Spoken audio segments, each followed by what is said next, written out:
Ugandan authorities cut internet access and limited mobile services across the country today, 2 days before an election in which President Yoweri Museveni will stand for a 7th term after 4 decades in power. The Uganda Communications Commission ordered mobile service providers to shut down public internet connections in order to curb misinformation, disinformation, electoral fraud and related risks. Security forces have detained hundreds of opposition supporters in the run-up to the election and repeatedly fired live bullets and tear gas at campaign events in support of Museveni's leading challenger, pop star Bobi Wine. The 81-year-old Museveni, who came to power in 1986 after leading a 5-year rebellion, is Africa's third longest ruling head of state. He has changed the constitution twice to remove age and term limits, and his dominance of Ugandan institution means there's little prospect of an election upset in the East African country of 46 million people. Political analysts say. Now, to talk about the Ugandan elections, we're joined by Dr. Delta Milayo Ndo, who's a political campaigns specialist at the Political Campaigns Resource Hub, a subsidiary of the International Center for Political Campaigns. Dr. Ndo, good evening. Thank you so much for your time. Really do appreciate it. It might sound innocuous to someone that the internet and telecommunications in the country has been shut down on the eve of an election. But how significant is such an action? Okay, thank you so much for having me. So when we're looking at Uganda specifically, when we're comparing the political campaign in 2016 and 2021, the political campaign currently was more digital. It was more hybrid, which means there was heavy reliance on the internet across the divide. Both the incumbent President Museveni and the leading opposition party leader, Bobi Wine, used hybrid campaigning. So by that we meant that every physical action that we saw was designed to have a digital afterlife or a digital footprint. So online and offline political campaign tactics were merged, which tells us that the internet was a strategic infrastructure of both political campaigns. And it's interesting the timing at which the internet is being shut down at a time when the incumbent will retain an advantage because the opposition depends heavily on digital platforms to mobilize, to communicate, but especially to monitor the elections.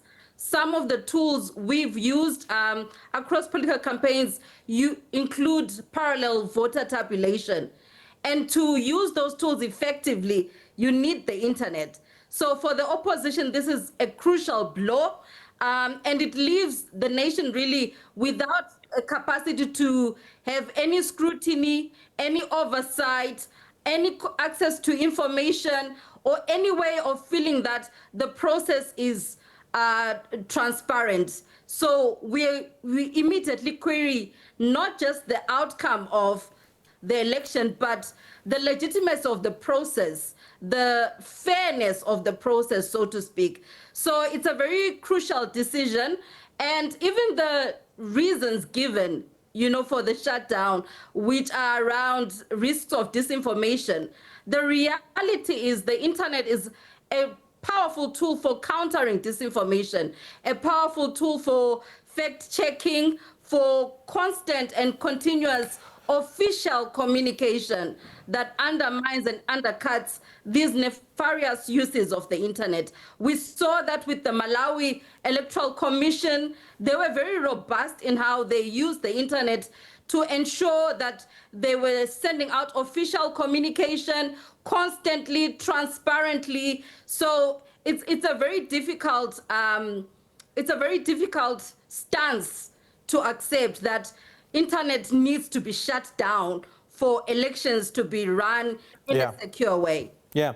Now, when there's an internet and telecommunication shutdown, it typically means that there's a media blackout as well. And what is being reported is heavily limited. We saw this in Tanzania not too long ago, a couple of months ago. What effect does that have, or how much ability does that provide an incumbent to rig an election, so to speak? Well, it definitely raises a lot of red flags because the whole point of political campaigns and the election processes themselves is the idea of democratic choice, free choice, fair choice, and that idea rests on the need for transparency. And the moment you cut off people's access to information, their capacity to communicate, their capacity to monitor the results as they are trickling in, you are effectively creating a scenario where suspicion of rigging becomes inevitable.